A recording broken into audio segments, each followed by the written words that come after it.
Hey guys, you're welcome on here. It's a pleasure to have you. This is Essay the Modern and you're on topical with Essay. Thank you for logging on. It's a pleasure to have you. So we have so many stories in our nation Nigeria occurring, but this one we'll just take maybe one or two, and that is number one I would talk on is Ganduje asked federal government to stop inflows on foreign herdsmen. Kano State Governor Alhaji Ganduje wants the federal government to stop the inflows of foreign herdsmen into Nigeria to end farmer to herders clashes. We know that this is one of the issues we have in our nation Nigeria at the moment, and unfortunately it is increasing daily.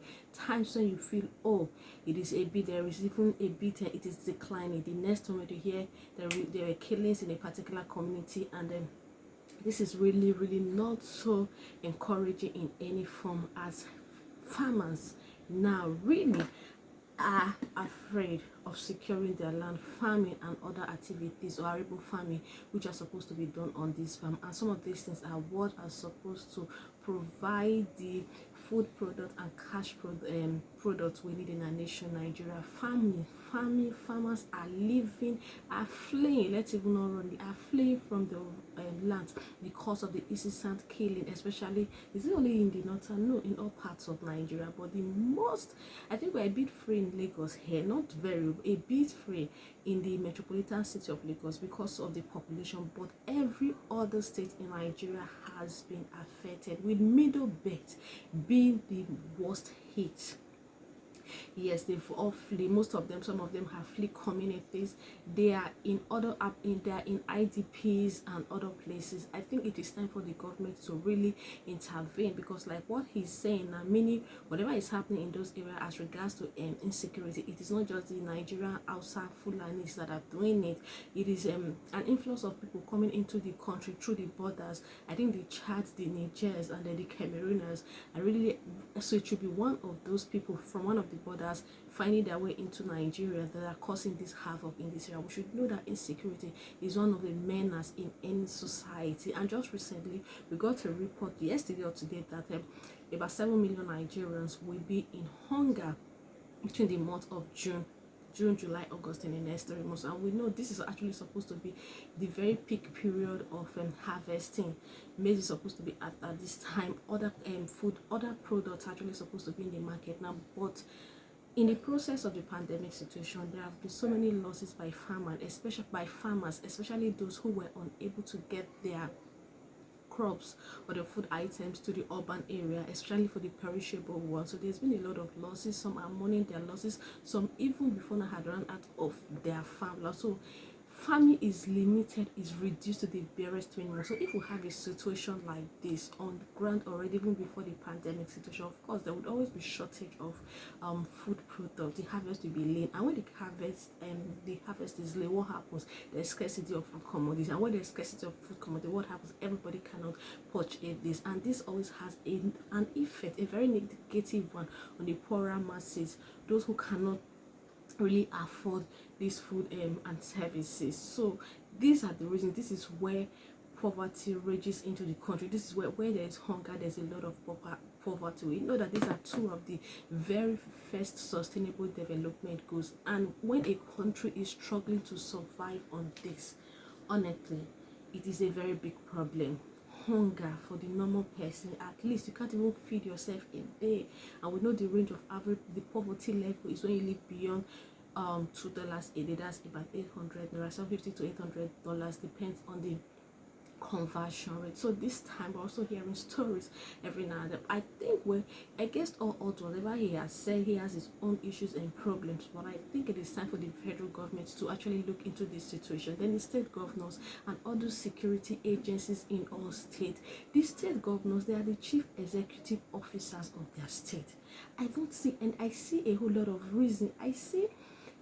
Because someone mentioned recently that, you know what, the public officers or the civil service or whatever they are called, they do not see themselves as chief executive officers of nations. Imagine places where we have financial institutions, we have them all over the country, we have people running, we have MDs, CEO running this business, and at the end of the year they make profits and bonuses for their companies or their employees to share, their shareholders, investors and what have you to share. Then what at the state not generating so much revenue with everything available they have, with the rich natural human resources they have.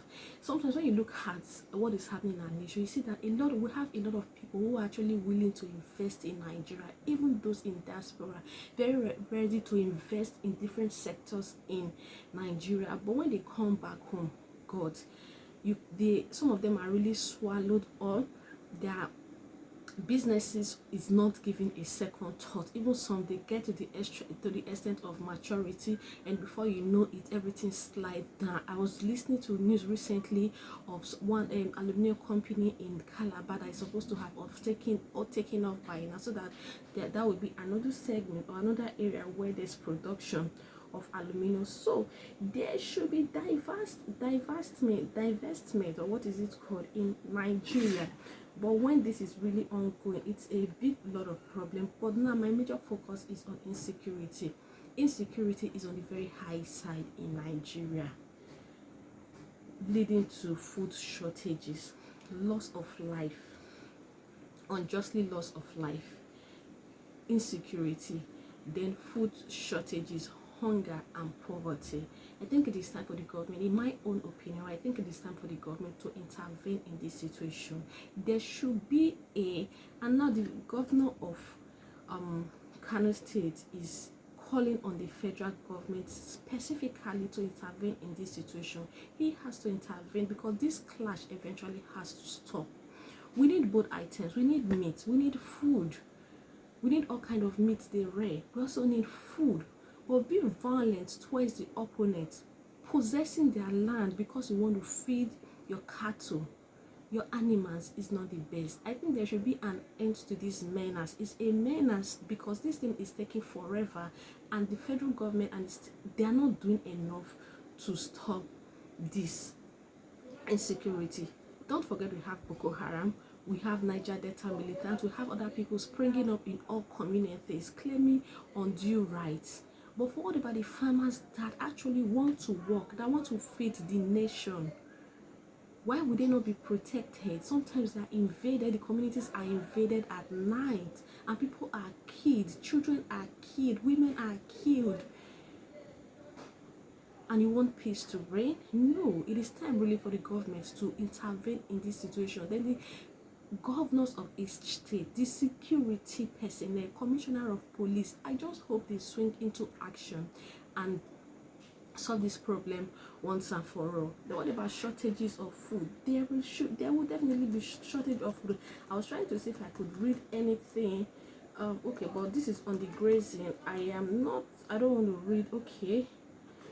Yes, I think, let me just read something here. What he actually said, in his sentence or his statement as recorded on Guardian newspaper, is beside the government called for a ban on cross-border migration, especially the Fulani herdsmen from other West African nations, to check the herders and farmer conflict and other security challenges. Of course, we have to exonerate the northern counter-warriors from the attack in the northern part of the country. Gadunje accused the foreign herdsmen of importing dangerous weapons to wreak havoc in the most populous black nation. But I really hope and wish our government is doing a lot on this, so that we have, well, sometimes what happens to me, we just realize that no, let's even look at almost all sectors in the Nigeria economy.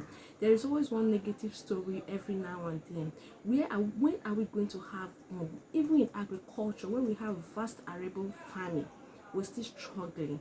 I think it is time for the governor or the government to look into this situation and create a lasting solution to it, so that we'll have food security. That already covers the food security aspect of it. Then also, I'll just talk about, since I'm talking about the northern part of Nigeria, let me talk also about the Alamanjiris.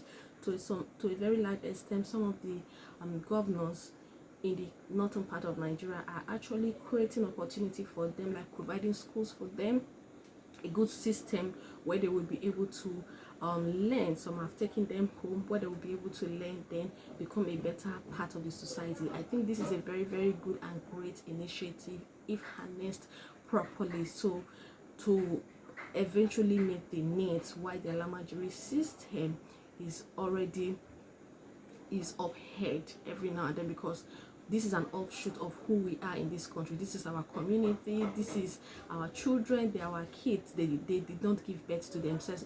It is very unfortunate that they grew up in such community or such environment. So we have to at least show them the way to live a better life, and I applaud those governors who are doing that. We have a lot of very topical stories, but I think I will have some of them in my next video. So this is topical, so if you also if you are very familiar or conversant with this story and you like to share your opinion with us, kindly do that in the comment section. I appreciate all of that feedback. Thank you so much for your time. This is your topical girl Academia, and do have a very, very pleasant Monday. Enjoy your week. Bye bye. If you've not subscribed, kindly do so, and thumbs up is needed for this video. Thank you so much for your time. Bye.